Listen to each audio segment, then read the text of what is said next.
A maioria dos pacientes oncológicos, eles chegam falando, Daniela, ele falou que eu posso comer de tudo, mas eu sei que eu não posso comer de tudo, não faz sentido eu comer de tudo. Medicações que custam 100 mil reais cada dose, o que é um chocolate, o que é, né, um sorvete perto disso? Mas é tudo. Sim, o câncer gosta de glicose. Tem suplementos, por exemplo, a cúrcuma, que não pode ser usada durante todo o tratamento em certos tipos de câncer. Não dá para fazer só a dieta. Ah, o whey é muito bom, mas você está entendendo o que você está falando? O paciente bem tratado, bem alimentado, comendo comida de verdade, ele tem uma resposta muito melhor e cada vez mais estudos mostrando os efeitos positivos da dieta cetogênica.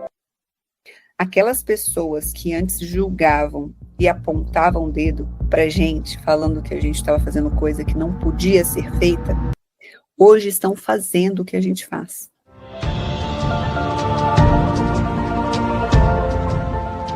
O nosso episódio já vai começar, mas antes, eu preciso te contar que o Mind Voz nasceu para empoderar pessoas comuns com informações profundas sobre saúde. E são informações que geralmente a gente não encontra na grande mídia. Então, eu quero pedir para você se inscrever no canal e curtir esse vídeo, porque quanto mais inscritos e mais likes, mais convidados e mais conteúdo de impacto a gente consegue fazer por aqui.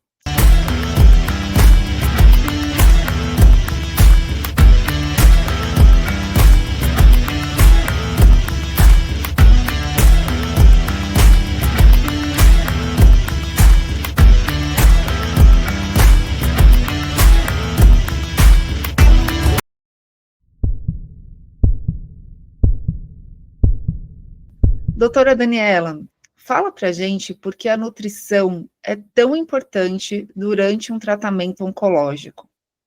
Bom, primeiro a gente tem que pensar que o tratamento oncológico, ele vai ter consequências, tanto da doença de base, o próprio câncer é uma doença hipermetabólica, em alguns casos muito hipermetabólica, e porque tratamento que normalmente é proposto, uma quimioterapia, uma radioterapia, são tratamentos que podem levar tanto a ganho de peso, em alguns casos, né, em câncer de mama, a gente tem ganho de peso, como a perda de peso. E as quimioterapias, principalmente, elas alteram muito o trato gastrointestinal. Então, as pessoas têm uma dificuldade de ingerir, porque elas têm náusea, vômito, elas têm uma dificuldade de digerir, porque as secreções digestivas muitas vezes não estão presentes, às vezes nem saliva tem. A gente tem dificuldade de absorver, porque às vezes o intestino está todo inflamado. Então, são inúmeros problemas que podem acontecer, consequências do tratamento, da doença de base, que podem levar a uma alteração do estado nutricional. E o sistema imunológico, na quimioterapia principalmente, ele pode ficar muito afetado. Muitas vezes, as pessoas no tratamento oncológico, elas acabam falecendo não pela doença, mas em virtude de um tratamento, de uma imunidade muito baixa, pegou uma doença oportunista, que não iria pegar se ela tivesse com saúde, e acaba falecendo por estar fraca, né? Isso porque eu nem estou falando de tratamentos onde o câncer, ele acaba afetando, por exemplo, um esôfago, um estômago, um intestino, que pode alterar todo esse estado nutricional por isso, né? Então, a nutrição convencional, que não é a nutrição metabólica para o tratamento do câncer, ela vai ter todo esse cuidado de pensar na pessoa, de dar todo o suporte para que ela se mantenha com o estado nutricional adequado, né, para que ela consiga ter resposta ao tratamento. Então, por isso já é muito importante, né? E hoje em dia, a gente ainda tem todas as questões das informações que são trazidas, né, pela internet, por blogueiro, né, por pessoas que não estudam a fundo a oncologia, sobre terapias alternativas. Então, toma isso, come isso, não pode carne vermelha, né? Então, a gente tem ainda todo esse conhecimento que não é, muitas vezes, adequado para aquele tipo de câncer ou para aquela pessoa, que ela acaba tendo medo de comer. Meus pacientes muitas vezes chegam eles estão desnutridos antes de começar o tratamento, mas desde que receberam um diagnóstico de câncer, eles cortam tudo. Então, quando eu vou ver, eu falo, mas por que você parou de comer carne? Por que você parou de comer? Ah, não, não pode, ovo não pode, não pode. Aí você vai entender de onde que veio isso, entendeu? É muita informação cruzada, sem muita evidência, que confunde as pessoas, e elas estão naquele momento tão fragilizadas, com medo de tudo, e aí o médico, o oncologista, ele está realmente muito preocupado em encontrar ali marcadores que vão trazer a melhor resposta, né, o melhor tratamento, a melhor quimioterapia, a melhor resposta para o paciente, e aí eles falam, não pode comer de tudo.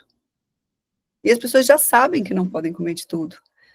A maioria dos pacientes oncológicos, eles chegam falando, Daniela, ele falou que eu posso comer de tudo, mas eu sei que eu não posso comer de tudo, não faz sentido eu comer de tudo. Entendeu? Então, a nutrição, ela entra para ajudar nesse estado nutricional, para ajudar no sistema imunológico, para tirar muitas dessas conversas que vêm, né, sem muito fundamento, e, por último, né, no caso da nutrição metabólica, nutrição oncológica, pensando no câncer como uma doença metabólica, a gente vai pensar exatamente em olhar para o câncer como uma célula do nosso corpo que está se multiplicando de maneira desordenada, perdeu o freio, e nós temos vias metabólicas que podem ser inibidas para tentar conter esse avanço e ajudar o tratamento de base, uma quimioterapia, uma radioterapia, como nós podemos fortalecer essas células, oferecendo para elas, né, os nutrientes, os subsídios que elas precisam para crescer cada vez mais rápido, né, e com velocidade, como é o câncer. Então, essa segunda parte, que seria o porquê da nutrição metabólica, olhando o câncer como uma doença metabólica, seria justamente para tentar entender o metabolismo e propor alternativas alimentares que vão ajudar a pessoa a se manter bem, com bom estado nutricional, e, ao mesmo tempo, não estimular o crescimento oncológico do tumor. Um ponto bem importante da gente falar agora no começo da conversa é que toda abordagem da nutrição oncológica, né, da nutrição metabólica e do tratamento metabólico do câncer, que eles são abordagens complementares ao tratamento oncológico tradicional, né, doutora Daniela? Que eu imagino que você falou a gente está na era da informação e da desinformação, então as pessoas recebem uma série de insights e de dados ali que elas não sabem muito bem como interpretar e como aplicar, e acabam achando que pode fazer uma dieta e aí matar o câncer de fome, a gente ouve alguns termos nesse sentido, né? Então, queria que você falasse desse tratamento multidisciplinar, da importância desse tratamento multidisciplinar integrado, né? Então, assim, tudo que eu estou falando tem a ver com o meu tratamento, tá? O tratamento que eu faço. Porque eu sei também que existem pessoas, outros profissionais, que às vezes atuam dessa forma, que eu acho muito incorreto. Porque o meu trabalho é um trabalho auxiliar, entendeu? Eu estou auxiliando o paciente e o médico nesse tratamento. O tratamento principal é o tratamento proposto pelo oncologista. E muitas vezes eu recebo pacientes que me procuram por isso, Daniela, eu não vou no oncologista, eu não vou fazer, eu quero tratar o câncer assim. Eu falo, olha, eu não trato o câncer, eu vou tratar você. Quem vai, né, propor um tratamento para a sua doença é o médico oncologista. Eu vou ajudar em tudo que eu puder, mas eu não trato o câncer. Então, isso é tão difícil que os pacientes, eles chegam para a gente com essa expectativa, né? E você falar isso para ele, e você, a esperança que eles têm, você falar que você não vai tratar e que não tem esse tratamento, que eu não conheço esse tratamento, que trate o câncer dessa forma, eles ficam muito decepcionados, né? E eu falo, olha, vamos procurar um oncologista. Eu tive paciente que eu falei, olha, eu quero que você volte aqui com a proposta terapêutica. porque o meu tratamento, ele é todo baseado na proposta terapêutica do oncologista. Vai ter uma quimio neoadjuvante, que é a que faz antes da cirurgia, para diminuir o tamanho, né, para preservar tecido. Vai ter uma cirurgia agora, então vamos preparar para essa cirurgia, como é que vai ser a dieta antes, depois, né? Depois vai ter uma químio. Então, como que a gente tem a proposta terapêutica do médico e é a partir daí que a gente vai ajudar o paciente na alimentação, pensando em quantas químios, qual tipo de químio, quais sintomas, é químio que perde peso, né, ou não, quantas sessões, e a gente desenha o tratamento nutricional em cima desse tratamento oncológico proposto. Muito bom. E o câncer é um desafio tão complexo e tão sofrido que é muito comum que as pessoas busquem várias frentes de apoio.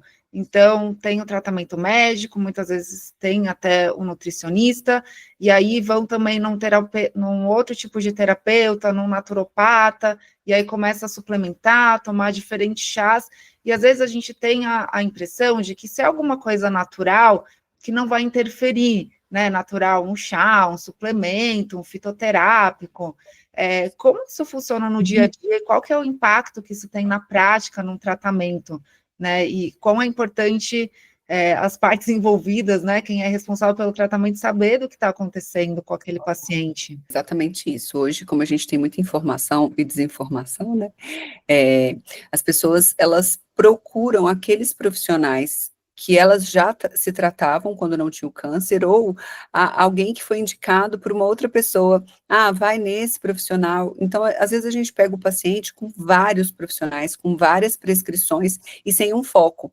E muitas vezes, com a melhor das intenções, o profissional, ele vai tratar, ele vai pensar, tu vai fazer uma quimioterapia, a imunidade vai ficar ruim, então eu vou tratar a imunidade dessa forma. Ou vamos colocar alguns antioxidantes, né, para melhorar, já que a gente sabe que quimioterapia, radioterapia tem um efeito, né, muito devastador no corpo, e muitas vezes esses suplementos, eles podem interferir no tratamento, numa quimioterapia, numa radioterapia, ou mesmo, pensando do ponto de vista metabólico, contribuir a acelerar o crescimento do câncer. Então, quando eu percebo que os pacientes, eles estão, né, com muitos profissionais, eu tento centralizar num médico que seja mais integrativo, né, que tenha essa visão do todo e que possa enxergar tudo aquilo que ele está fazendo e realmente definir um tratamento mais adequado, específico, né, para aquele caso. Então, os chás, por exemplo, é muito comum. Vários chás, cada período tem um chá do câncer, né? E tem chá que tem contraindicação com certas quimioterapias que interagem, tem suplementos, por exemplo, a cúrcuma, que não pode ser usada durante todo o tratamento em certos tipos de câncer, né? Então, existe sim uma desinformação com relação ao tratamento que é proposto, e muitas vezes a gente tem esse paciente que está tentando de todas as formas, né, se cuidar, mas com pessoas que muitas vezes não são especialistas em oncologia. Então, é importante centralizar, é importante ter um médico que vá fazer esse papel de centralizar toda a suplementação, toda a medicação, que um médico que entenda muito mais do que só oncologia, ele tem que entender de pessoas, né, que ele tem que entender de imunidade, ele tem que entender de metabolismo, e ele tem que entender de oncologia, para que ele possa realmente não olhar para o câncer do paciente, para ele olhar para o paciente com câncer. Então, muitas vezes a gente sente que os pacientes, eles são reduzidos ao câncer que ele tem. O que eu tenho na minha agenda hoje? Hoje eu tenho 3 de mama, 2 de fígado, e não é assim. São pacientes diferentes e que precisam de um tratamento muito maior do que só tratar o câncer. Muitas vezes, né, até a dor que eles sentem é uma dor diferente, mesmo no mesmo tipo de câncer. Então, a gente tem essa dificuldade mesmo. Todo mundo quer tratar o paciente, mesmo quando não tem especialização e conhecimento mais aprofundado, e acaba, na melhor das intenções, atrapalhando o tratamento. Você falou muito da importância de entender sobre o metabolismo e também sobre essa visão do câncer como uma doença metabólica e não apenas puramente genética. Você pode explicar o que é essa visão do câncer metabólico? Tá. Então, há pouco tempo atrás, a gente costumava acreditar que o câncer era uma doença genética e hereditária. O que isso significa?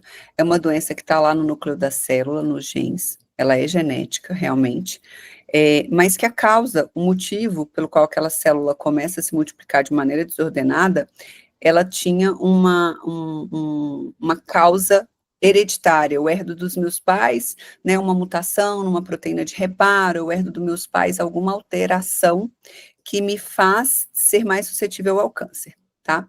Hoje, a gente já sabe, isso é uma definição que é uma definição da oncologia mesmo, não sou eu que estou trazendo essa informação, que 95% dos casos de câncer não são hereditários.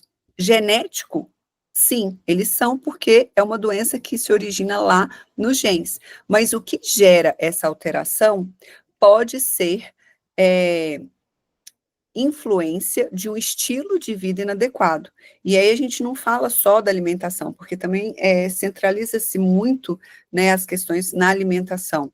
E eu tenho pacientes que chegam para mim, inclusive, e falam: Daniela, ó, eu acordo cedo, durmo cedo, faço exercício, né? Eu tenho uma vida regrada, eu sempre me mantenho no peso, só como orgânico. Por que eu tenho câncer?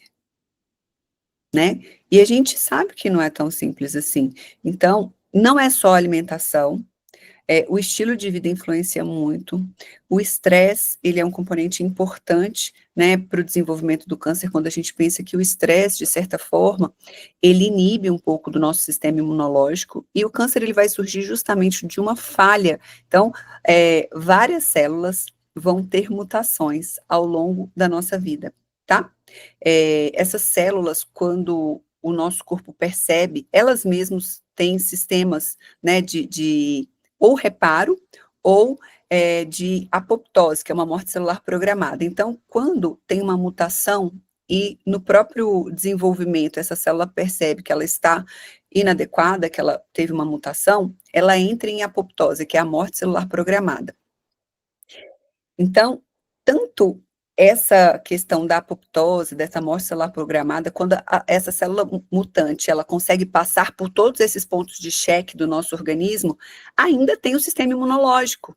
Então, o sistema imunológico, ele reconhece a célula tumoral e ele mata essa célula, mesmo que ela não tenha entrado em apoptose, ela conseguiu passar por tudo.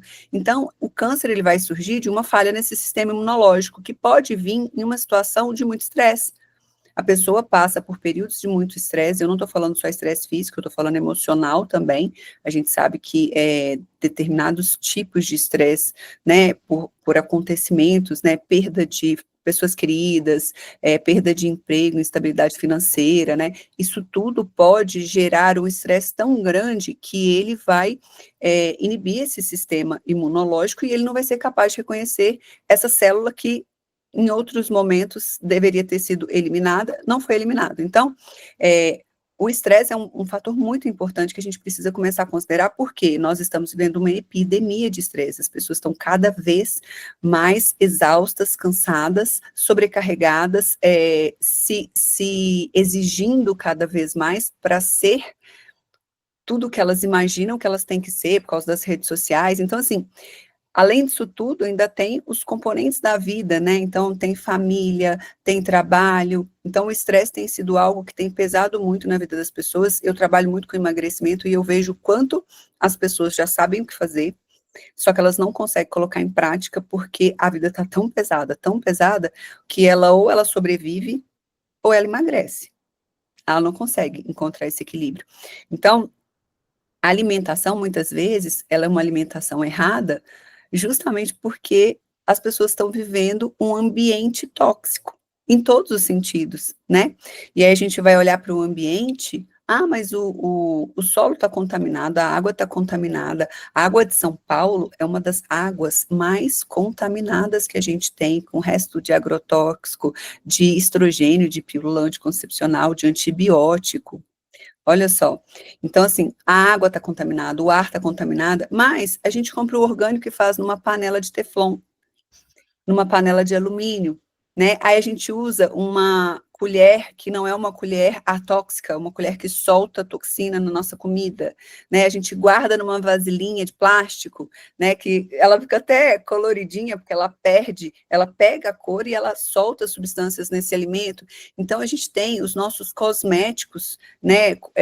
Lencinho umedecido de passar no bumbum de neném, que tem substâncias que podem fazer mal, podem ser tóxicos, disruptores endócrinos que imitam hormônios e desregulam toda a cascata hormonal. Então, assim, hoje a gente entende que tudo isso, né, influencia no surgimento do câncer e que a alimentação, quando ela tem muitos aditivos, né, e ela tem poucos nutrientes, ela também pode alterar o nosso metabolismo, ela pode atuar, né, com disruptores endócrinos e de repente, a gente aboliu na década de 80 a gordura animal da nossa vida, porque foi colocado para a gente que fazia mal, era uma gordura que fazia mal, né?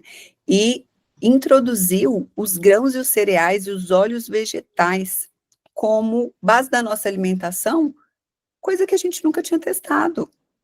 Então, a gente desregulou o metabolismo, começou a estimular vias de crescimento celular, porque a insulina, que é o hormônio que é liberado na presença do carboidrato, ele estimula muito as vias de crescimento celular, né?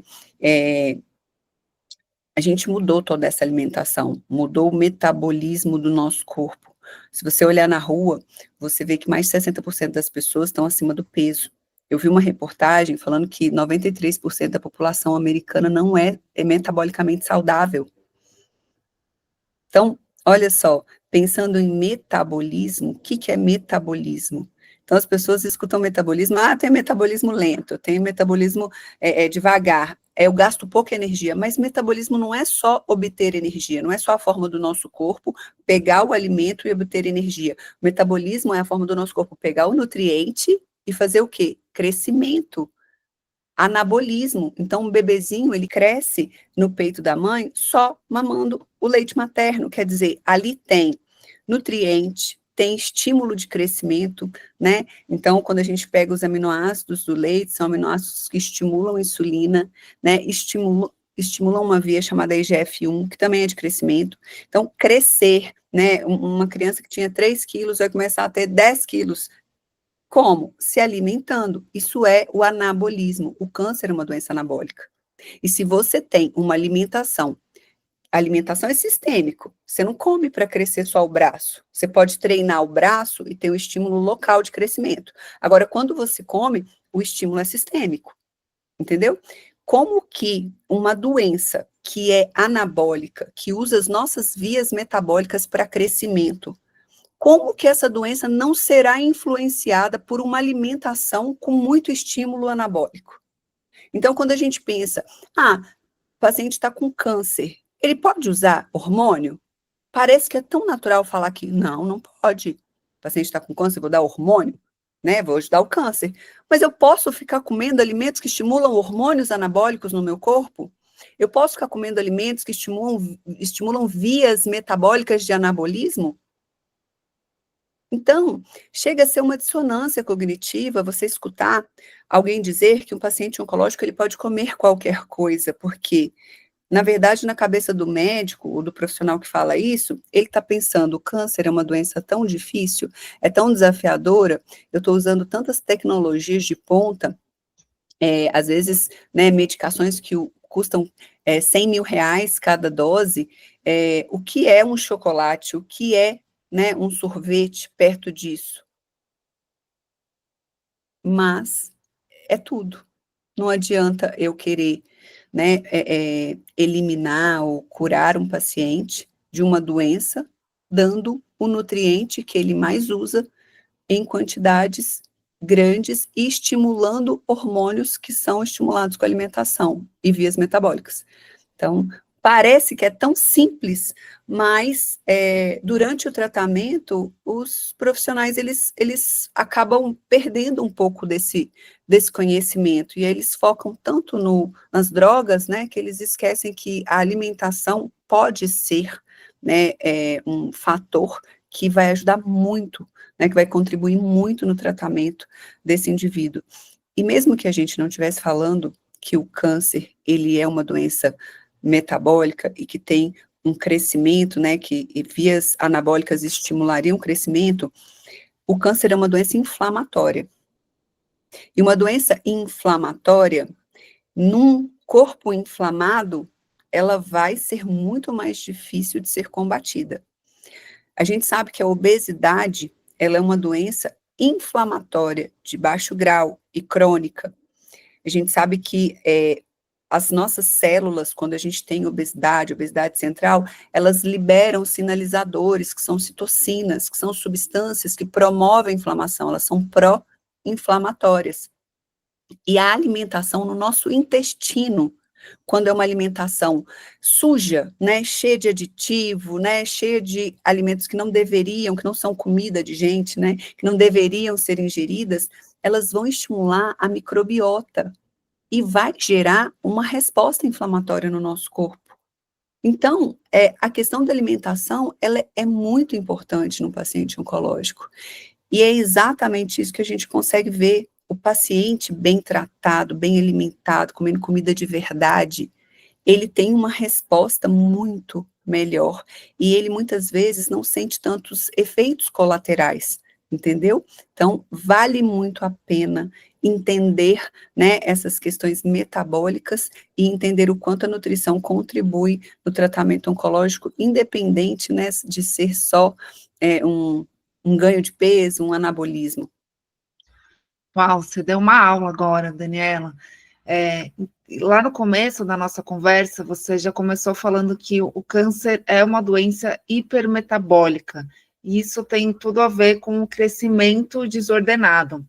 Então, o que você explicou agora também do que é uma doença metabólica, o que é o metabolismo, está totalmente ligado à abordagem de tratamento, que é você entender esses mecanismos que fazem as células crescerem e quais são as vias, quais são os caminhos hormonais de nutrientes que alimentam isso, para ter uma separação de como nutrir o corpo, mas não nutrir o câncer. Eu entendi certo? É por aí. Isso. Olha, essa ideia, né, do câncer como uma doença metabólica, ela surge de um experimento que foi feito por Otto Warburg. O Otto, ele conseguiu provar que as células tumorais, elas têm uma falha na cadeia respiratória, que é a parte da nossa célula que obtém energia, né, a partir da respiração. Então, ele demonstrou isso, é verdade, mas a teoria dele seria essa, que o câncer só sobrevive com açúcar. Então, por muito tempo, e quando eu comecei a estudar, a primeira coisa que eu entendi foi isso, tanto que nos primeiros momentos, né, eu acreditava que realmente, nossa, é isso. Só que a ciência tem evoluído muito de lá para cá.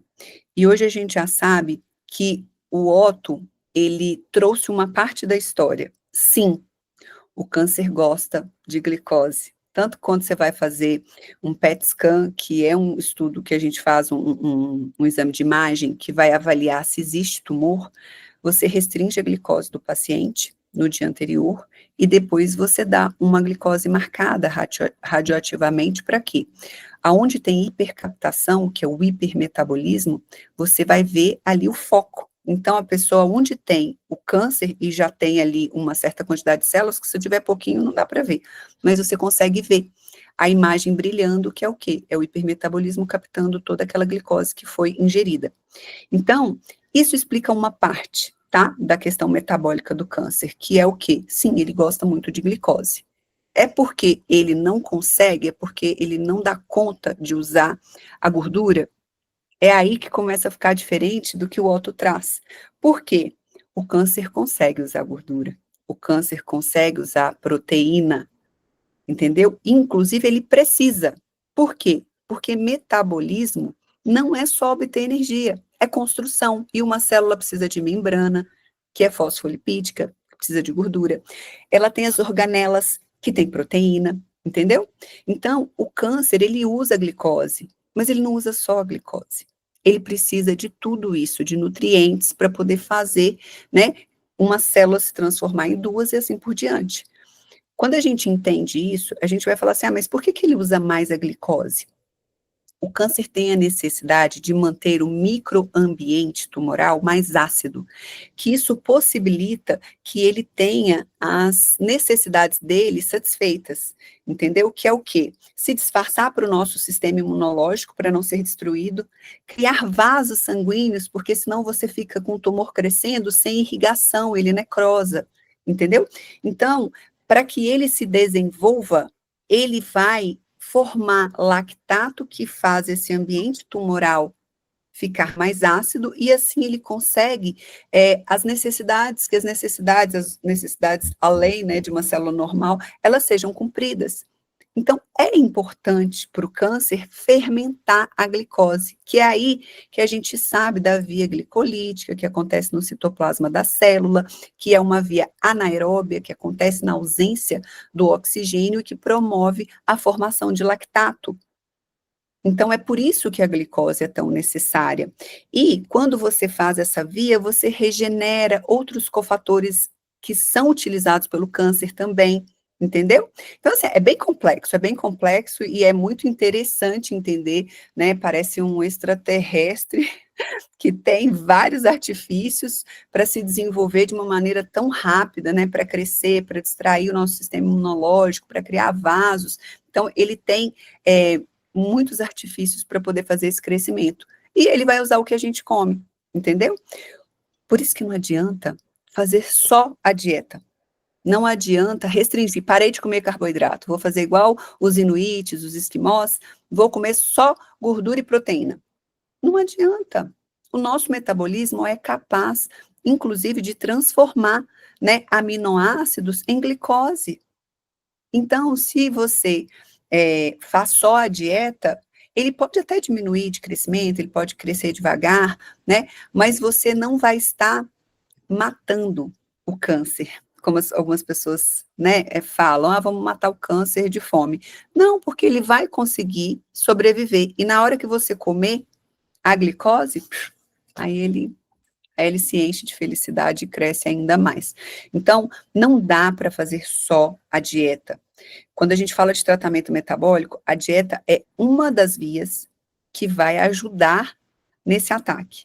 A gente tem várias outras vias, então você vai entrar com vários suplementos, que aí é a parte médica, que não sou eu que faço, né? Eu trabalho com vários médicos que trabalham com tratamento metabólico e que entendem como fazer esse manejo para cada tipo de câncer, né? Então, eu tenho um câncer que vai ser mais glicolítico ou não, a maioria deles é glicolítico, usa glicose, né?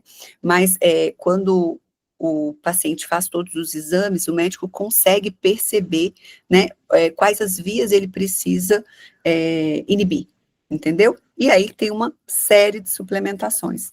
E hoje, quando a gente, é um desafio que esse paciente, ele chega realmente muito esperançoso, mas sem qualquer entendimento do que é um tratamento metabólico.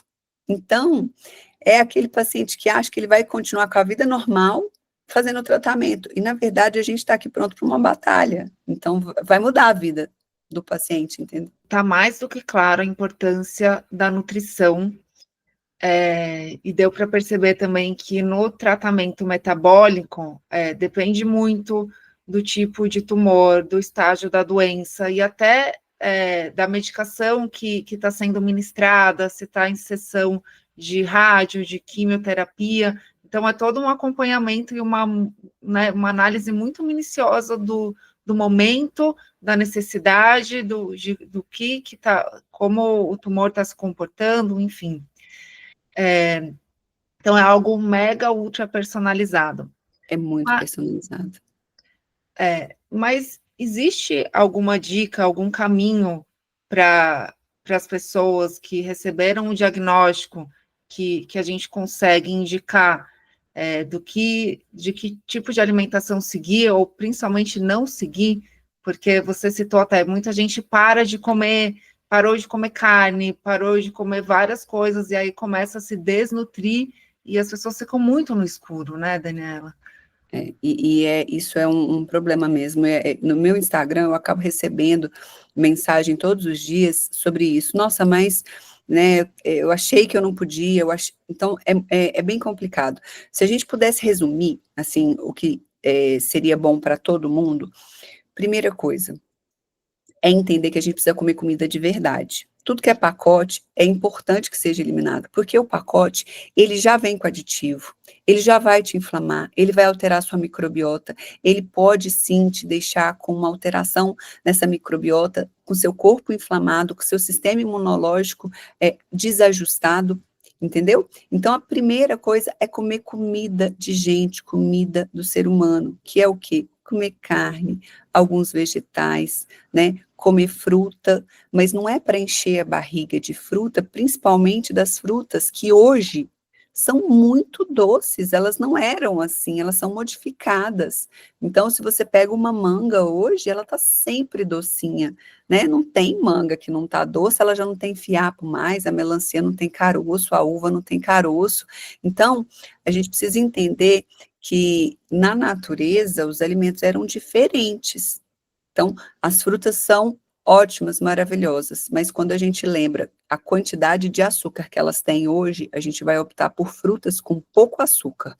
Abacate, que as pessoas não têm costume de comer aqui no Brasil, né, a não ser que seja doce, né, batido com leite, as frutinhas vermelhas, que são mais difíceis, não é todo lugar que a gente encontra, mas são frutas que têm uma quantidade muito menor de açúcar, até o kiwi, que tem uma quantidade menor de açúcar, uma ameixinha daquela fresca, não da desidratada, né, mas o quê?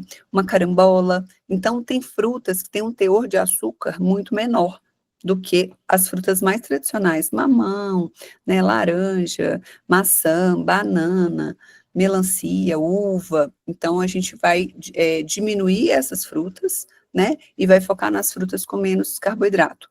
E se a gente precisa procurar nutrientes, então quando a gente entende os alimentos funcionais, né, os compostos bioativos presentes nos alimentos, né, polifenóis, eles são muito importantes para poder ajudar a deixar esse organismo mais forte. Onde que a gente vai encontrar? No brócolis.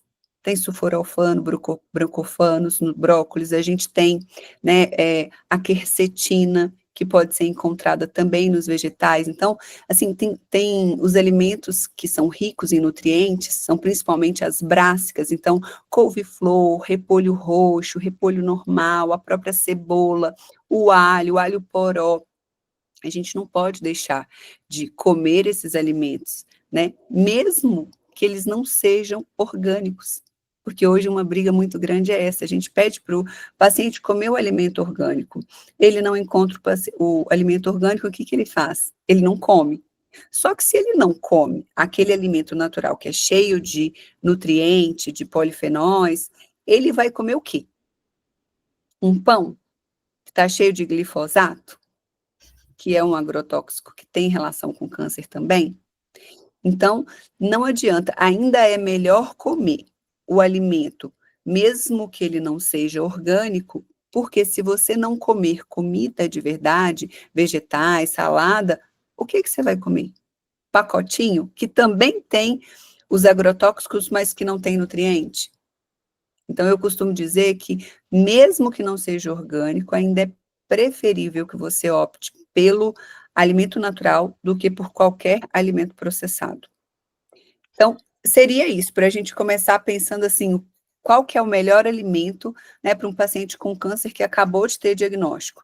É comer comida de verdade, comer carne, comer ovo, comer vegetais, né, e evitar os alimentos processados. Se ele fizer isso, eu tenho certeza que ele já vai estar 70%, 80% em direção correta, né? E aí, dependendo do tipo de câncer, a gente tem pequenos ajustes para ser feitos no processo, né? Dependendo do tratamento que ele vai fazer, da quimioterapia, da rádio, de quantas sessões, se tem cirurgia, se não tem. Aí é importante entender mais sobre o tratamento oncológico para você propor, né, estratégias adequadas, até para perda de peso.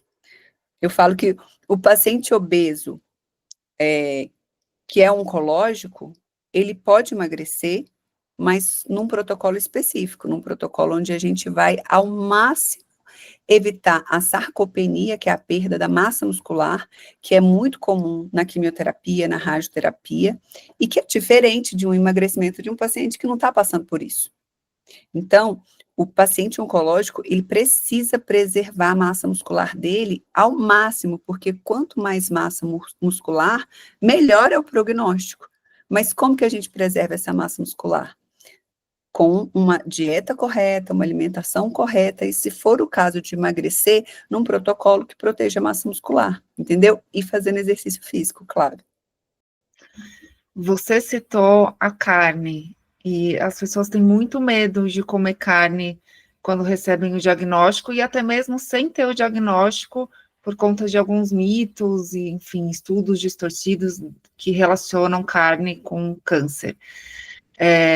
E você falou também que tem alguns alimentos que precisam ser ajustados dependendo do perfil do câncer. A carne é uma delas, como que é o consumo de carne vermelha num tratamento oncológico? De carne no geral e especificamente da carne vermelha também. A proteína, ela não deve estar em excesso. Por quê? Proteína em excesso vai estimular vias de crescimento celular.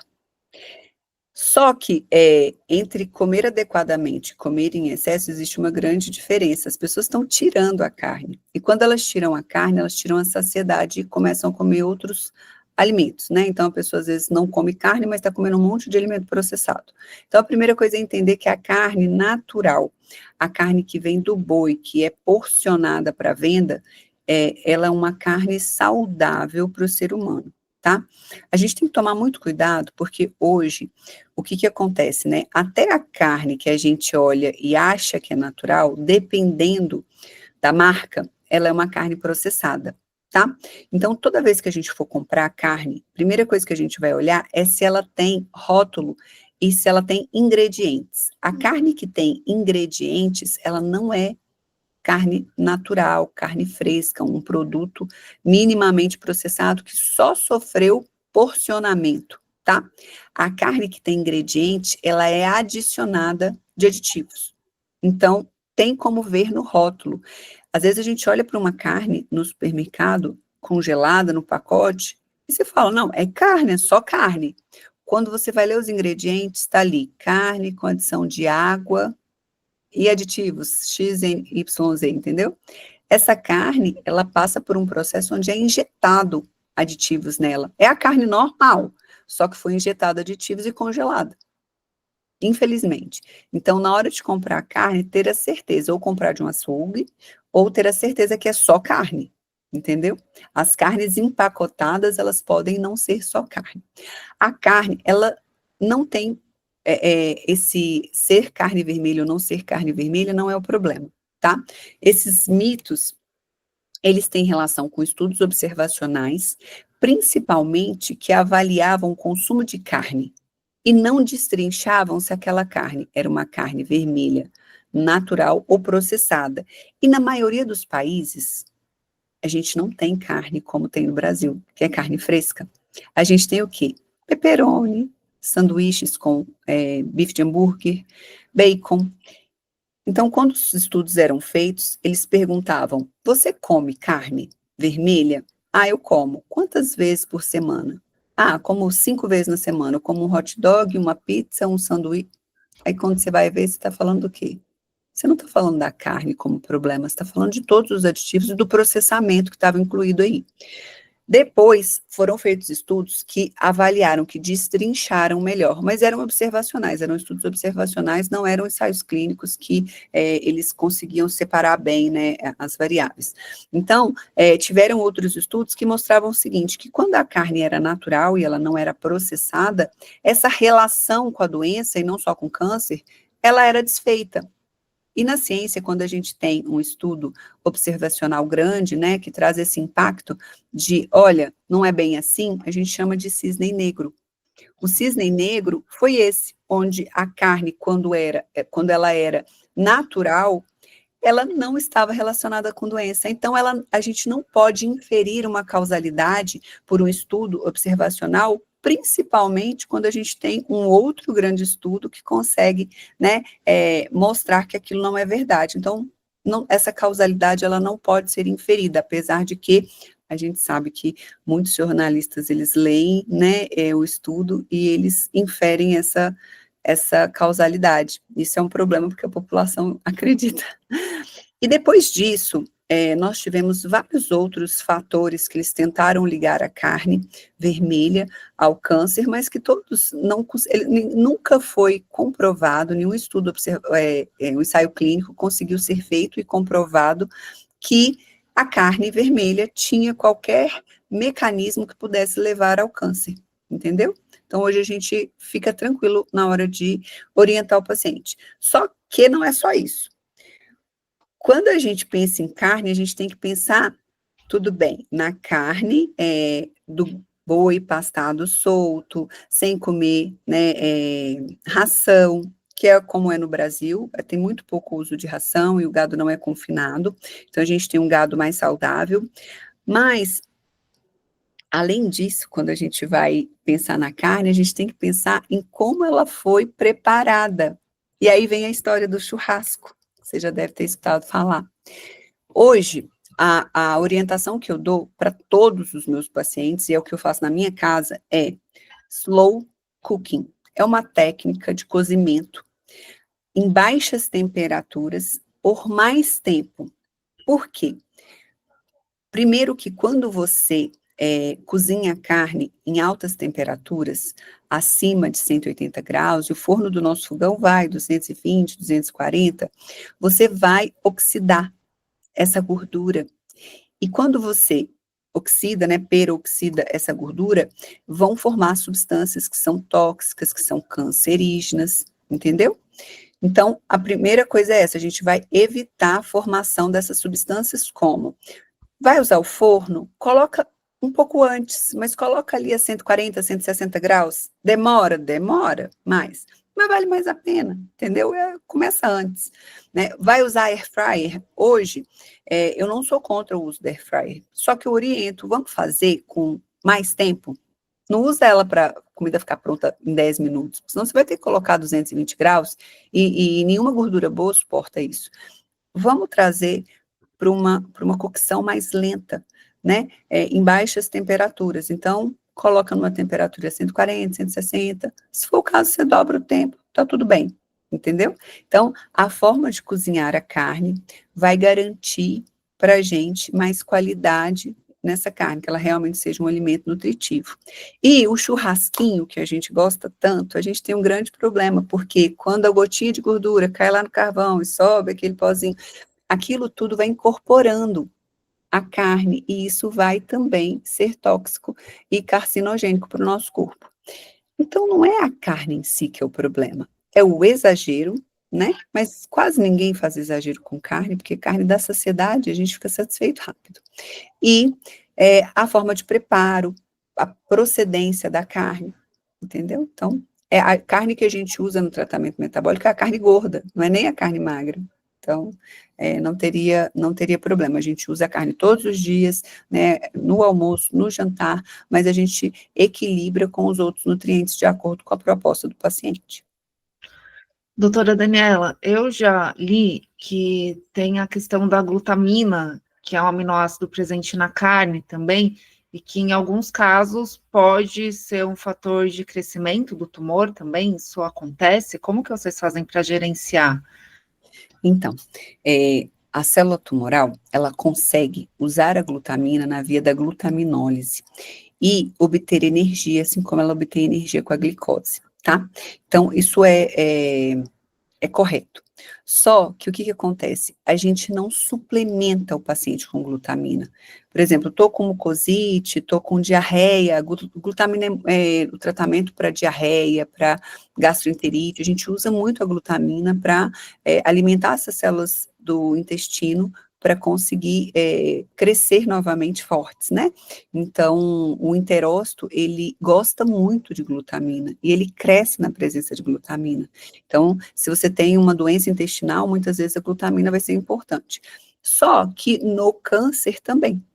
Então, o paciente, o que acontece? A gente tem estudo mostrando que usar glutamina em paciente com diarreia melhora o quadro pós-químio, mas aumenta a mortalidade. A gente tem estudo mostrando que melhora a mucosite, só que aumenta a mortalidade.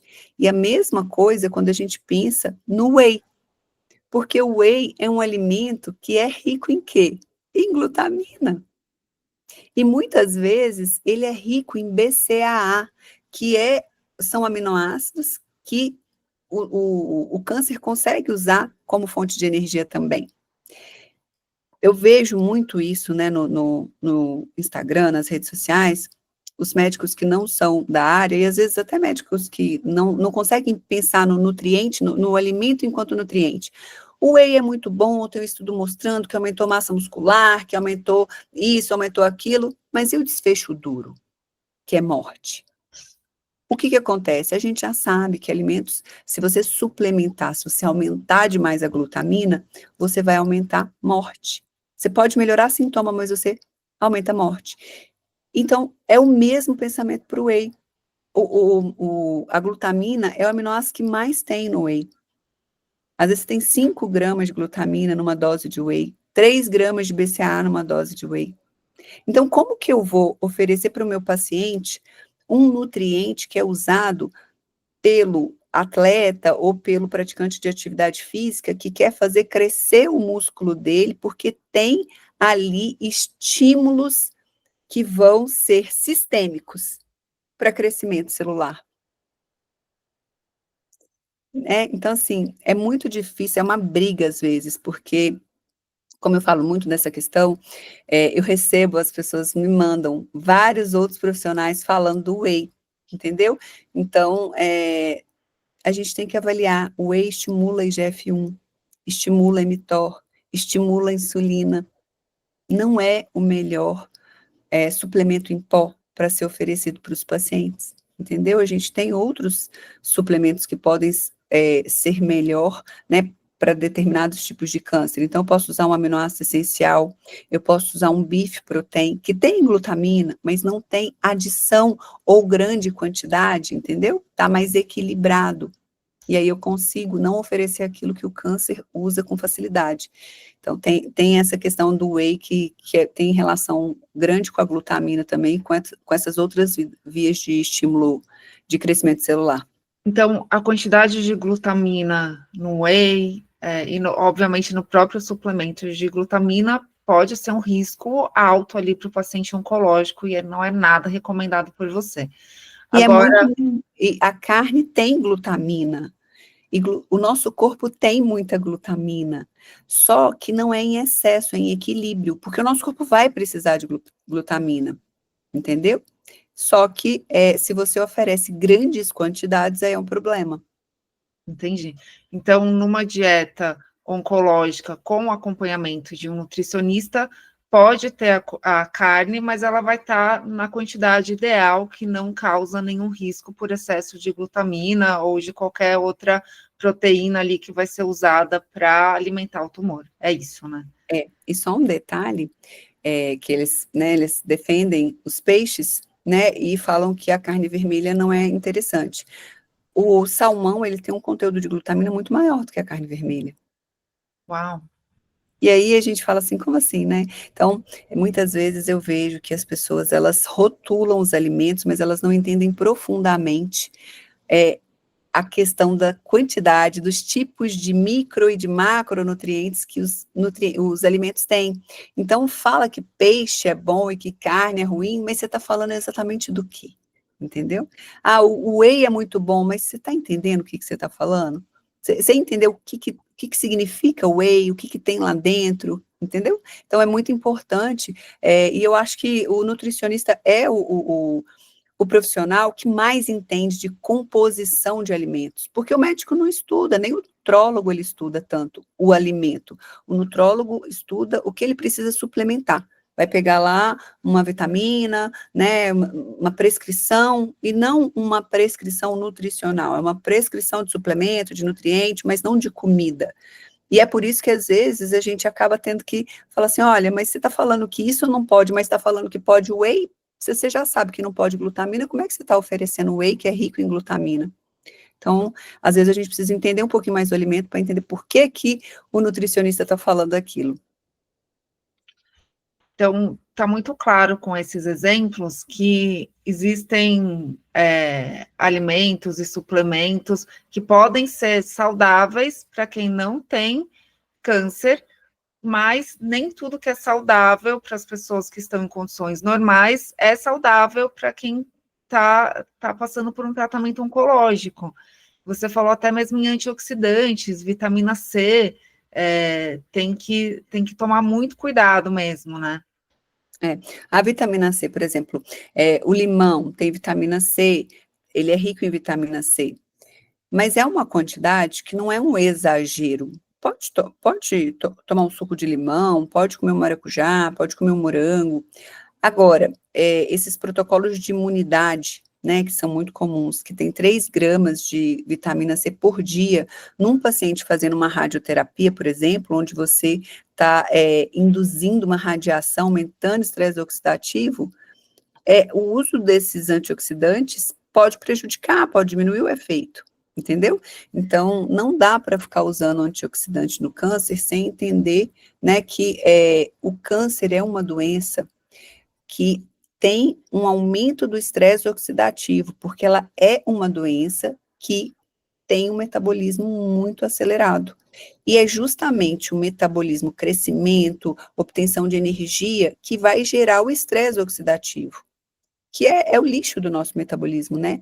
Se você está ingerindo muitos antioxidantes, pensando que você vai ajudar o paciente, você vai ajudar o câncer, porque é justamente o câncer que vai usar a maior parte desses antioxidantes. O câncer, ele usa o nosso sistema de glutationa para diminuir o estresse oxidativo dele, para ele poder crescer, continuar crescendo. Ele precisa limpar o estresse oxidativo para continuar crescendo. E ele usa as nossas defesas antioxidantes. E é por isso que a gente evita suplementação de colágeno, que é rica em glicina, que aumenta a produção de glutationa, entendeu? Tudo aquilo que às vezes a gente faz, por exemplo, para um paciente que tem um intestino irritável, que a gente quer melhorar aí, o sistema antioxidante, coloca colágeno, aumenta a glicina, né, aumenta a glutationa, a gente não vai fazer, o raciocínio é diferente no paciente oncológico. Outra conduta comum para quem está no tratamento oncológico e tem ali um intestino fragilizado é a prescrição de probióticos também. Eu gostaria que você falasse um pouco sobre isso. Você tem um risco, realmente é bom? O probiótico, primeiro, que nem quando a gente trata intestino, né, a gente vai trabalhar com saúde intestinal, a gente entra com probiótico num primeiro momento. Eu escutei num curso que eu fiz, o professor falando, olha, imagina a floresta amazônica, né, quantas espécies tem lá? Tá bom. Estamos com uma alteração no bioma amazônico, então eu vou plantar 10 árvores dessa, 10 daquela, vou pegar lá uma espécie, porque os probióticos são os lactobacilos, a gente tem um que não mas a maioria deles, 99% é lactobacilos. E no nosso intestino a gente tem uma gama, são várias espécies, entendeu? Não são só lactobacilos. Então, eu vou pegar só os lactobacilos, vou fazer um pool ali de 20 bi, que às vezes é menos do que eu tenho na minha boca, na minha microbiota oral, e vou dar para esse paciente achando que eu vou modular esse intestino, tá? Então, primeiro, que a gente tem uma variedade de micro-organismos no nosso intestino muito grande, seria uma ilusão achar que a gente vai modular o intestino com probiótico. Quando a gente vai modular o intestino, a gente trabalha com alimentação, com prebióticos, né, com os polifenóis que eles amam, então a gente vai entender quais as bactérias eu quero que cresçam, porque elas inibem as outras, e eu vou alimentar com as fibras prebióticas, com os alimentos probióticos, eu vou alimentar esse intestino para que eu tenha um crescimento da microbiota correta, né? O probiótico oral liofilizado, ele tem um tempo, ele não faz uma colonização definitiva, ele tem um tempo, ele vai fazer, você vai tomar, e se você não continuar tomando, ele não vai fazer o efeito. Tudo bem, então, só para esclarecer que nem quando a gente está falando de um paciente que não tem câncer, a gente usa probiótico desse jeito. É muito raro a gente usar probiótico para melhorar o intestino de um paciente, tá? No câncer, a gente vai ali para um outro problema, que é o quê? Imagina um paciente que fez uma quimioterapia que diminui, que para o ciclo celular das células de multiplicação rápida. O câncer é uma célula de multiplicação rápida, muitas vezes o cabelo também, né? E as células do trato gastrointestinal têm uma multiplicação rápida, não é tão rápida como o câncer, mas em 15 dias você faz toda uma mudança das células do epitélio, trato gastrointestinal. Então, quer dizer o quê? Se eu estou fazendo uma quimioterapia e eu estou parando essa multiplicação, o que vai acontecer? Esse tecido, né, essa mucosa, ela vai ficar com dificuldade, ela vai inflamar, ela vai perder a capacidade de se manter juntinha. A gente sabe que as células do intestino, elas têm que estar uma grudadinha na outra e elas só se abrem quando tem um nutriente para passar. Num intestino inflamado pela quimioterapia, né, essas células, elas perdem a capacidade de estarem aderidas e elas ficam hiperpermeáveis. É o que a gente chama de leaky gut, ou intestino gotejante. Então, se eu já tenho um problema, né, nesse intestino, e eu jogo mais 20 bi de bactérias lá, e ele está permeável, a chance que eu tenho de causar um problema nesse paciente e essa permeabilidade permitir a passagem dessas bactérias, que são boas, mas para o intestino, né, que não está permeável, a gente tem graves riscos, entendeu? Então, é perigoso, pode gerar sepse, o paciente vai estar num período ali de neutropenia, que é o que? A queda das células de defesa do corpo, que a quimioterapia induz também. Então, você coloca ali, ele está com diarreia, você coloca um monte de probiótico, o intestino está permeável, e dentro do sistema dele, dentro do sangue, ele não tem células de defesa suficientes para defender. Então, é um risco e é muito comum. É muito comum. E probiótico não deveria ser vendido em farmácia do jeito que é. Qualquer um vai lá e compra um bi de lactobacilos e dá para um paciente oncológico achando que está fazendo a melhor, né, das ações. E, na verdade, pode estar colocando esse paciente em risco. E é algo que a gente consegue comprar até sem receita, né? Totalmente. A gente não tem noção que a gente está comprando uma cápsula que tem milhões, bilhões, né, de bactérias. Exatamente. E olha que interessante, né? Há um tempo atrás, essa recomendação não é mais atual. A recomendação na nutrição oncológica era que o paciente em quimioterapia, no período de nadir, que é o período que ele tem neutropenia, que ele não comesse fora e que ele não comesse alimentos crus, pelo risco de contaminação, de sepse. Imagina se nem o alimento do alface lavadinho em casa ele podia comer. Você acha que ele podia comer um bi de lactobacilos? Parece uma dissonância, né? É uma dissonância cognitiva. A gente sabe, mas naquele momento parece que falha. Não junta as informações e a pessoa tem uma conduta que não condiz ali com o que deveria. Uau! E, doutora Daniela, você diria que uma dieta low carb, mais sem açúcar e mais baixa em carboidrato é saudável, indicada para quem tem câncer? Ela é indicada para todas nós, né? Então, assim, eu brinco, quando eu vou atender adolescente ou criança, eu falo assim, o que é comida de vaca, de boi? Ah, é mato, é pasto. O que é comida de leão? É bicho, come carne, é carnívoro. E o que é comida de cachorro? É ração. Não é o que a gente pensa?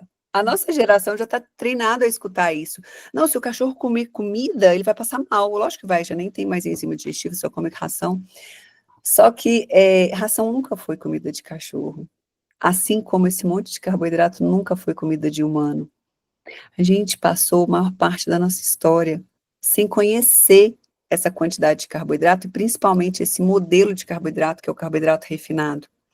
Então, quando a gente volta um pouquinho no tempo e pensa assim, qual que é a dieta que nós estamos mais adaptados? O ser humano, de maneira geral, não é comer arroz e feijão, apesar de eu não achar que é ruim, é uma boa alimentação, mas é comer no inverno carne, algumas leguminosas, algumas oleaginosas, é comer no verão as frutinhas que não são tão doces, né, os tubérculos, a carne, os vegetais.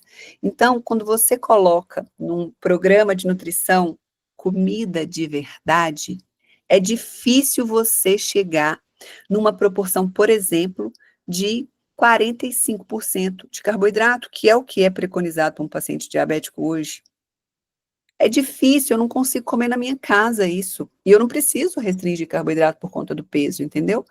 Agora, se eu faço um prato com uma boa porção de proteína, com gordura boa, com uma salada, com vegetal refogadinho, e eu coloco 2 rodelas de batata doce no meu prato, ou 2 colherinhas de arroz e feijão, eu vou chegar ali no máximo a 100, 120 gramas de carboidrato. Se eu não como pão, se eu não como biscoito, se eu não como bolo, é difícil você chegar numa quantidade de carboidrato alta, entendeu?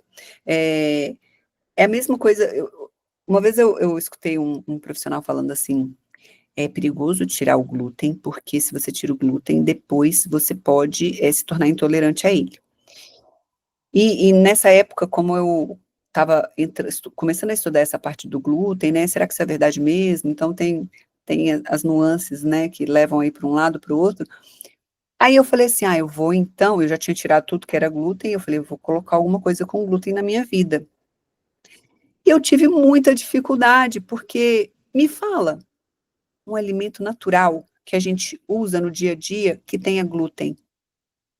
Eu fiquei com dificuldade. Então, quando eu tenho que fazer uma dieta para um paciente e o médico fala assim, não pode tirar o glúten, que às vezes vem, né, com a recomendação, não tira o glúten. Ou porque vai fazer uma avaliação para doença celíaca e tal, eu converso com o paciente, eu falei assim, olha, o que a gente vai escolher? Porque eu não posso tirar o seu glúten, você vai ter que comer um alimento processado, você vai ter que comer um pão, você vai ter que comer alguma coisa assim, porque glúten, normalmente a gente só encontra em comida processada. Não tem, ninguém come grão de trigo todo dia. Então, assim, é engraçado quando você escuta, não é saudável tirar o glúten. Aí eu falo, tá, qual alimento que é saudável que tem glúten? Que é comum? Não, eu fico muitas vezes pensando, eu queria entender por que a pessoa fala isso, por que não é saudável. Mas assim, eu fico sem resposta. Eu já perguntei isso em algumas vezes, mas o que a gente coloca? Porque eu não quero comer pão, né? Eu não quero comer bolo, eu não quero comer biscoito, eu não quero comer produto processado, eu quero comer comida natural. O que eu coloco que tem glúten? Aveia? A aveia não tem glúten, ela tem contaminação com glúten, entendeu?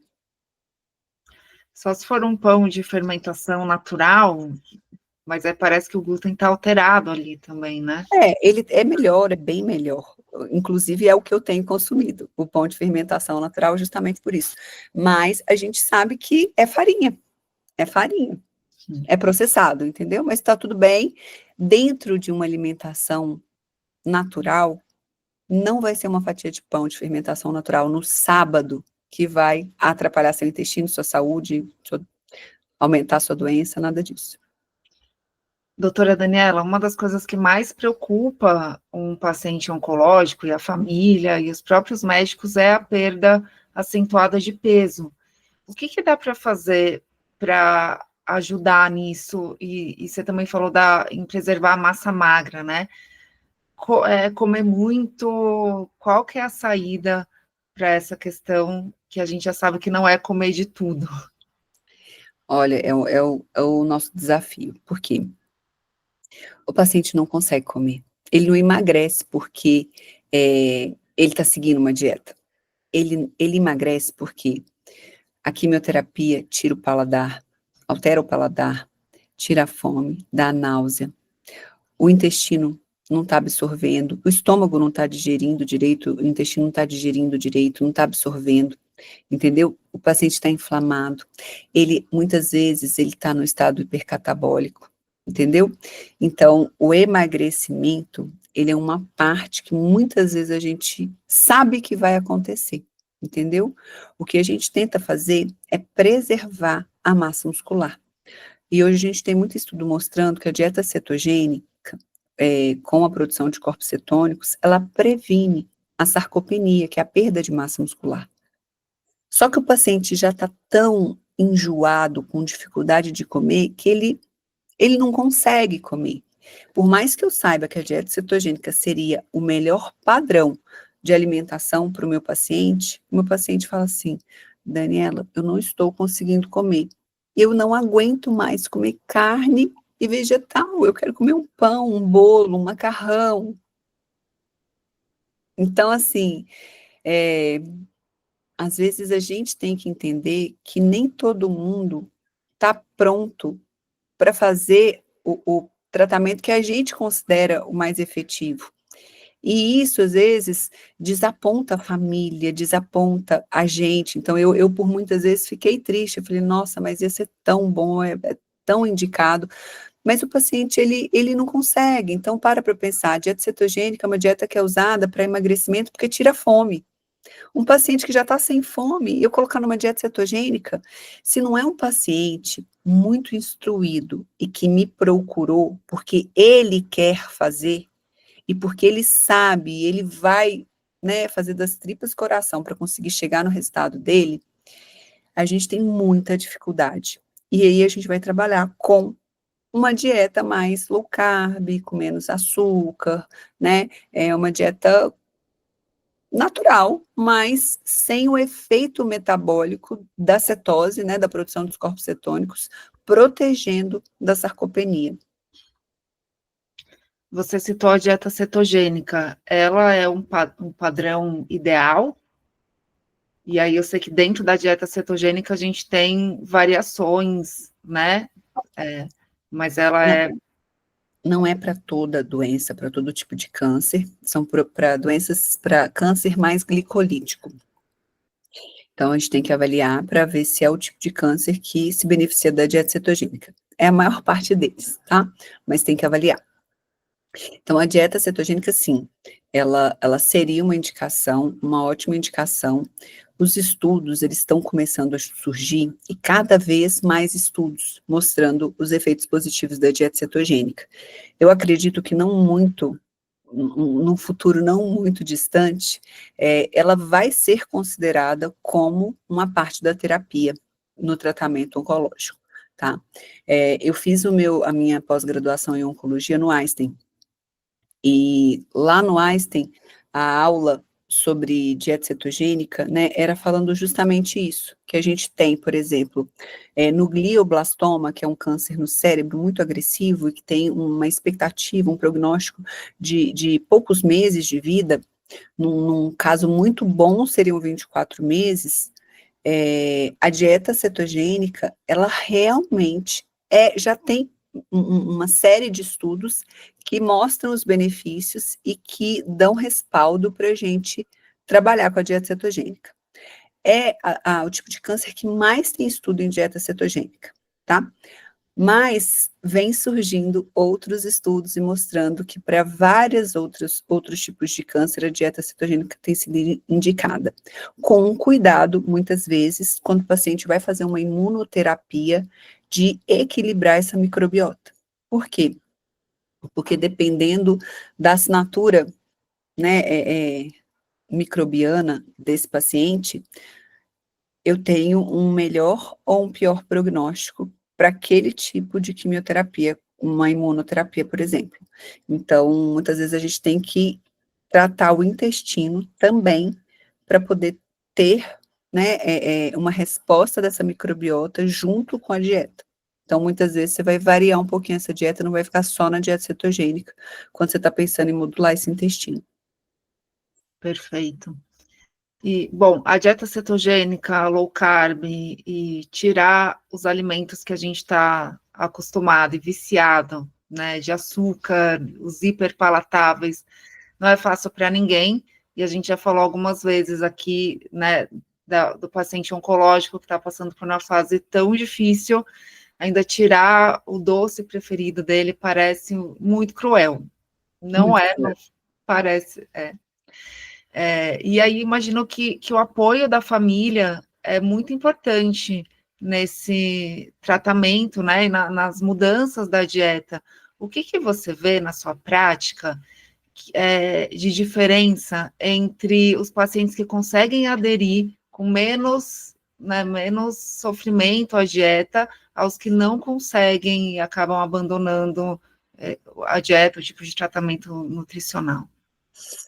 É, eu até, os meus pacientes, os homens, quando eles têm esposas muito dedicadas, aquelas que param a vida para cuidar deles, eles conseguem fazer a dieta com mais facilidade.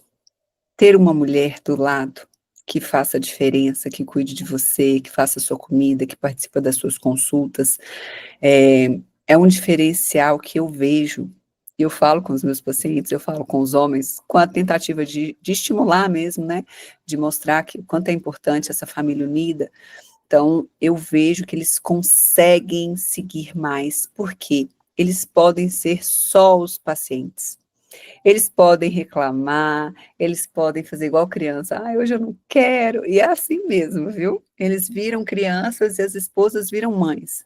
E é muito bonito ver essa relação, né? Porque elas cuidam e eles, às vezes, quando eles estão fraquejando, elas estão fortes ali. Não vou deixar, você não vai comer, vai comer isso aqui, tem que comer, você não comeu hoje.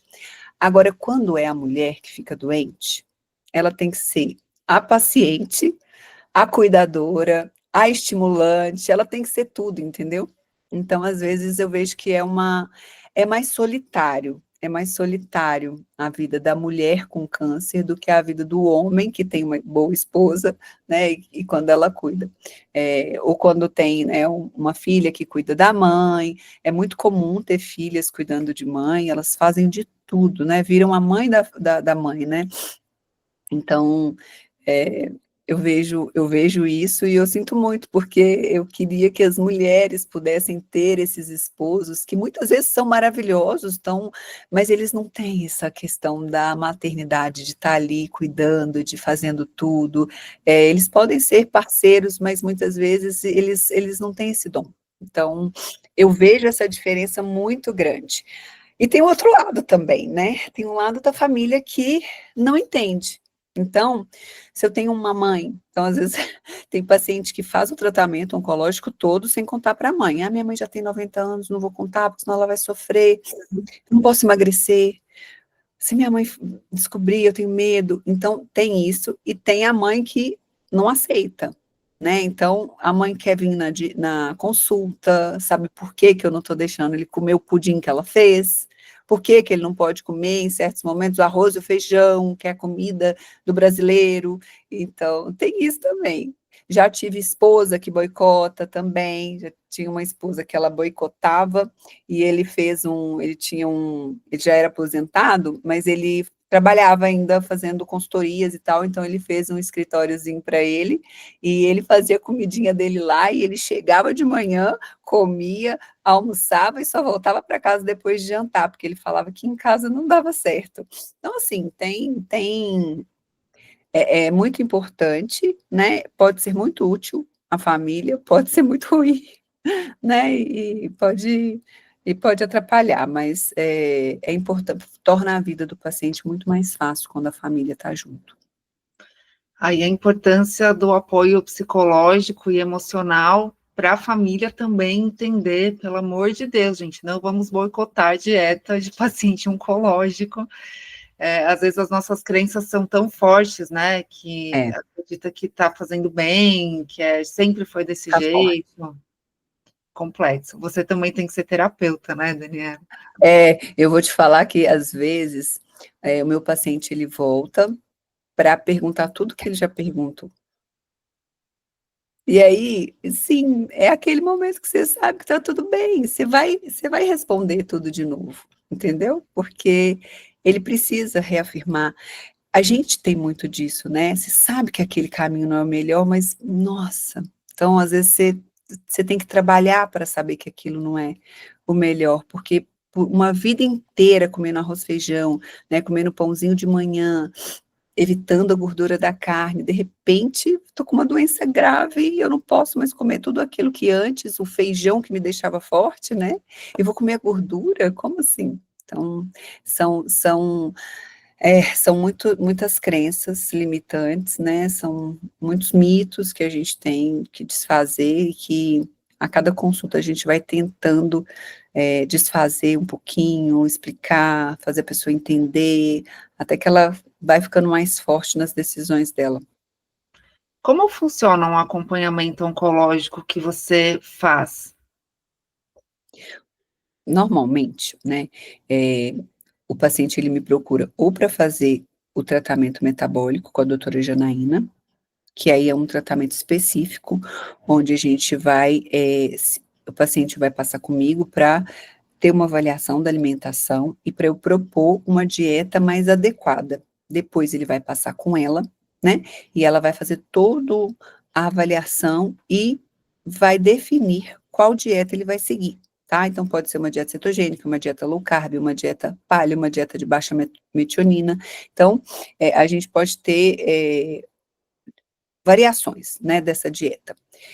Durante esse processo, ele vai ser acompanhado no dia a dia pela minha equipe, para poder entender se ele está fazendo o que tem que ser feito, porque às vezes o paciente nunca fez uma dieta na vida. Ele pega um papel, come isso de manhã, ele não sabe nem variar, entendeu?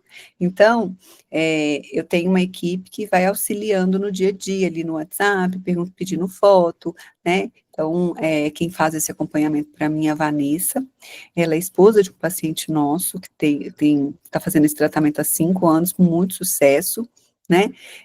Então, ela tem todo esse jeito de entender como acompanhar e como profissional, mas também como alguém que vive isso no dia a dia. Então, ela faz a diferença na vida das pessoas, né? Eu tenho a Daisy, que é nutricionista, ela trabalha comigo desde 2020, ela é minha sócia, então nós não temos uma relação eu sou a dona da empresa e ela é minha funcionária, não, ela é minha sócia porque ela é tão importante quanto eu. Ela faz todo o pré-atendimento, todo o pós-atendimento e eu fico atendendo. Então, eu atendo durante o dia, ela responde as perguntas, ela entende, né, qual que é a dificuldade. Então, no tratamento metabólico e no tratamento oncológico, eu sempre peço para marcar. Então, por exemplo, passou comigo, começou a fazer, não conseguiu?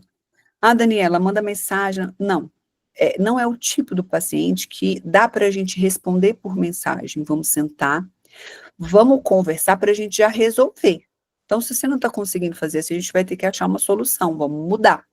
Se ele está passando com um médico, que é um médico que eu trabalho em conjunto, eu vou mandar mensagem para o médico. Falar, olha, então tá, vamos ver aqui, vou conversar, vou ver como é que a gente pode fazer. Então, eu tento muito fazer esse trabalho assim, eu sempre falo, vamos conversar para a gente ver o que a gente pode fazer, porque eu não decido sozinha, o médico tem que me orientar também, se eu posso mudar alguma coisa da proposta inicial.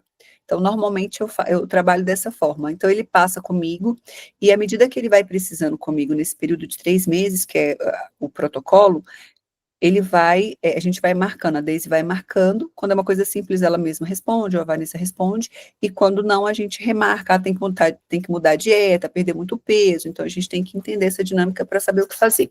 Muitas vezes, o que acontece? Hoje mesmo eu vi uma mensagem da Vanessa, paciente tal, perdeu peso, 4 quilos, mas não estava comendo a parte da gordura da dieta. Então, muitas vezes, a gente já identifica de cara por que está acontecendo. Não é por causa da química, é porque ele excluiu a gordura da dieta. Se ele exclui 4 colheres de sopa de azeite, ele excluiu quase mais de 500 calorias, entendeu? Então, não dá para simplesmente modificar a dieta. A gente tem que ir acompanhando esse paciente para entender o que está acontecendo e ajudar ele a voltar para o eixo antes que ele tenha uma resposta, né, ruim, tá? Então, normalmente é assim, a gente vai acompanhando né, ele vai trazendo também o que o médico diz, o que precisa fazer, e a gente vai acompanhando, tanto na parte, né, no dia a dia ali com a Vanessa, nas respostas com a Deise, e numa nova consulta que eles vão agendando comigo quando precisa mudar alguma coisa, que aí eu vou entrar no aplicativo, vou mexer na dieta, vou recalcular, e vou trazer aí talvez uma mudança nessa dieta, quando dá para mudar. Jejum você costuma recomendar, doutora? O jejum é uma parte importante do tratamento, tá? Então, mesmo em pacientes que já estão no peso ou que não devem perder peso, a gente trabalha com jejum, um jejum isocalórico, onde você tem as mesmas calorias, mas você tem uma janela de jejum, tá? Por quê? O jejum, ele inibe via metabólica de crescimento. E, por exemplo, hoje a gente já tem estudo mostrando, né, que quando você trabalha com o jejum pré-quimioterapia, durante a quimioterapia, você tem uma resposta melhor, principalmente com relação aos sintomas colaterais, os efeitos colaterais da quimioterapia.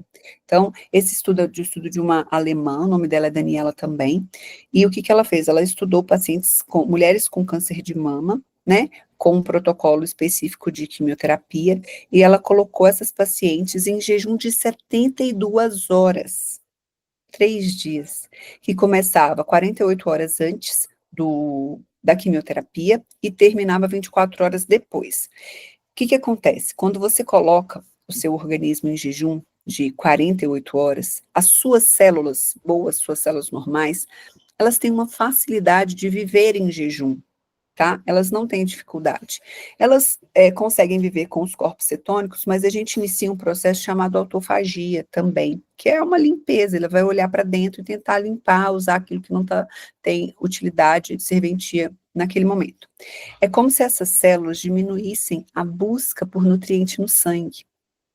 Quando a quimioterapia vem, ela vai afetar muito mais a célula tumoral, porque essas células, elas praticamente não vão absorver tanta quimioterapia, como as células tumorais que não conseguem entrar nesse processo, né, de autofagia, como se fosse colocar uma célula em stand-by, né, igual a luzinha da televisão, quando você desliga, fica aquela luz. Elas não conseguem. O jejum, nas células normais, elas entram em stand-by, elas vão ficar esperando, né, que haja sinalizadores através da corrente sanguínea para que ela volte a puxar o nutriente, né, do sangue. Normalmente quem sinaliza são hormônios, insulina e tal. A célula tumoral não, ela não consegue. Então, enquanto uma quimioterapia, ela vai ser sistêmica, ela vai afetar muito menos aquelas células que estão em jejum do que as células tumorais que não conseguem ficar em jejum. Entendeu? E, consequentemente, a gente vai ter um efeito colateral muito menor nas nossas células, uma neuroinflamação reduzida, uma sarcopenia reduzida, né? Um trato gastrointestinal com menos inflamação, com menos náusea, menos sensação menos vômito, menos diarreia, né? Com um corpo que está mais protegido dos efeitos da quimioterapia. Há um tempo atrás, isso era chamado de loucura, né, eu cheguei a escutar, né, de profissionais falando isso, né, que seria loucura. Hoje, esse trabalho foi apresentado, acho que foi em outubro do ano passado, ou agora já estou até perdida no tempo, acho que foi em outubro do ano retrasado. Ele foi apresentado num congresso de oncologia tradicional.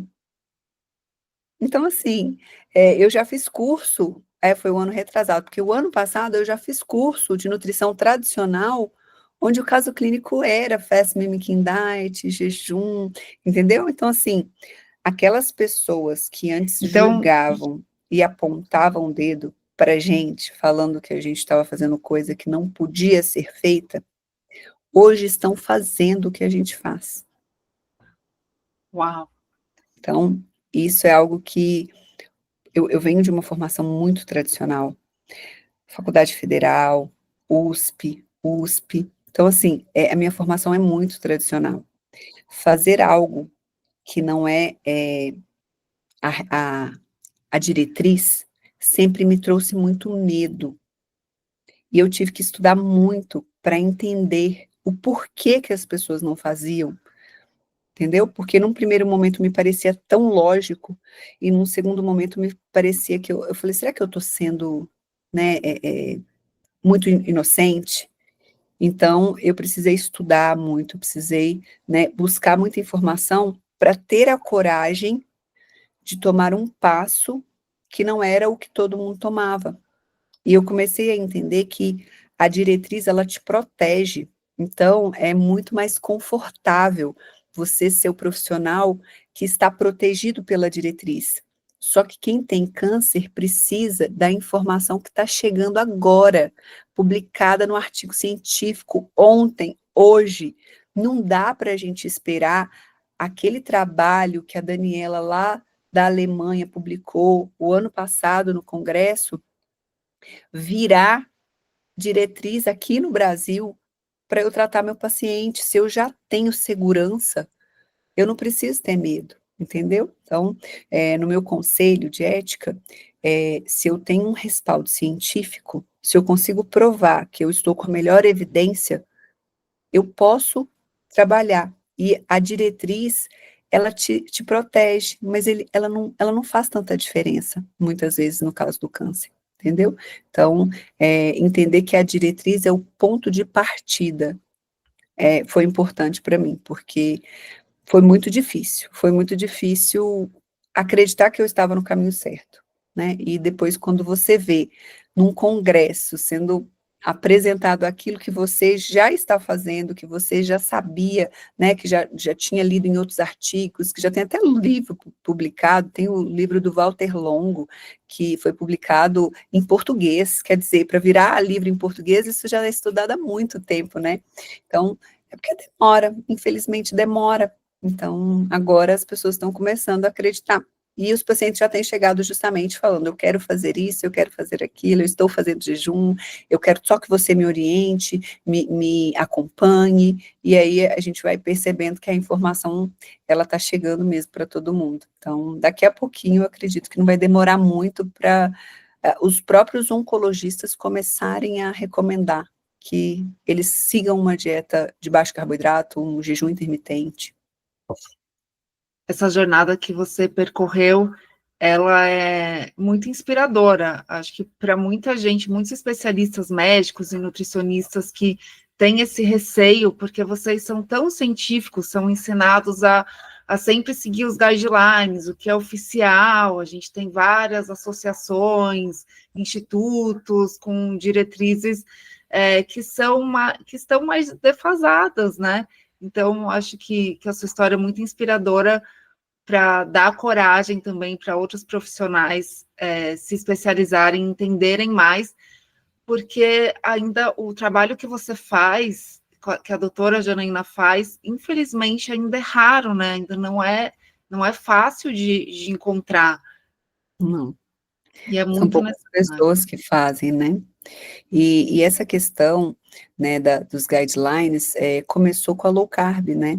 Então, 10 anos atrás, low carb e dieta cetogênica era tipo dieta da moda ou charlatanismo, que foi quando eu falei, não, isso faz muito sentido. Eu tinha estudado profundamente, eu estudei obesidade por questões pessoais, e eu sabia que o que era ensinado não dava certo, porque eu já tinha feito, entendeu?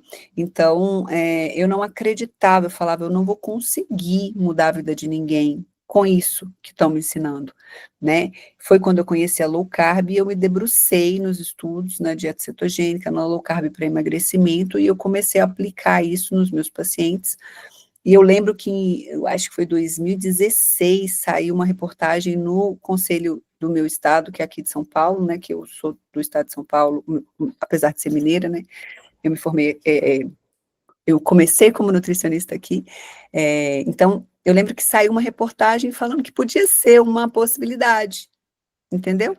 Mas que não era diretriz, e que a sociedade de endocrinologia, ela não aceitava, que a OMS não recomendava que pudesse ser feito dieta com menos de 130 gramas de carboidrato, e a low carb é sempre menor que 130 gramas de carboidrato. Então, assim, eu fiquei com muito medo, mas eu via que aquilo funcionava, que fazia diferença na vida das pessoas.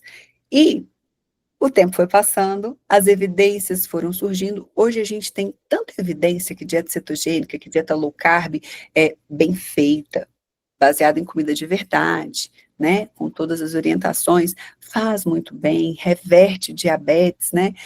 Que a gente já tem recomendação da Sociedade de Diabetes dos Estados Unidos, da Sociedade de Diabetes da Europa, né? Colocando low carb como uma dieta segura e eficiente para o tratamento do diabetes. Então, assim, hoje a gente já tem respaldo para trabalhar com essas dietas no emagrecimento. Eu acredito que em muito pouco tempo a gente também vai ter, porque, assim, depois da pandemia, principalmente, a ciência está fazendo assim, a explosão, né? Esse avanço ele está sendo muito rápido. Então, acredito que em muito pouco tempo a gente tem muita novidade por aí. Então, se Deus quiser. Que bom. Você falou muito de low carb, e a gente pode, existe uma relação direta, você diria que do ponto de vista de dieta, a ingestão de uma alta dose de carboidrato e a resistência à insulina, diabetes tipo 2, é um fator de risco muito alto para o câncer, ou quando a gente olha a alimentação, talvez o mais alto, a gente pode falar isso? Tanto que a gente sabe que a gente tem mais câncer em pacientes diabéticos e obesos. Por quê? Porque são pacientes que estão com as vias anabólicas, vias de crescimento celular, superestimuladas. Então, você estimula, comendo muito carboidrato, você estimula muito insulina, que estimula o câncer. Então, não tem jeito, é isso mesmo que vai acontecer. Se você vai ter, né, uma chance muito maior de desenvolver essa doença e de ter uma progressão. Estamos chegando ao fim do nosso podcast. Doutora Daniela, quero agradecer muito o seu tempo, todas as explicações, a aula que você deu aqui, super inspiradora e muito necessária. E gostaria que você falasse para a gente, quem quer ter o seu acompanhamento, conhecer mais o seu trabalho, como fazer isso. Eu me comunico muito pelo Instagram, né? O meu Instagram é Daniela Godoy Nutri, o Godoy é com Y, né? E lá tem todos os meios de contato, né? Para agendamento, para participar dos meus programas online, né? Para ter informação sobre o tratamento, tudo isso é feito pelo Instagram. Muito obrigada novamente, doutora Daniela, e fica aqui o nosso agradecimento e o desejo de que essa informação seja muito compartilhada, e que cada vez mais nutricionistas e médicos se enveredem por esse caminho, porque a gente precisa muito. Obrigada mesmo. Obrigada, eu que agradeço. Obrigada. Show.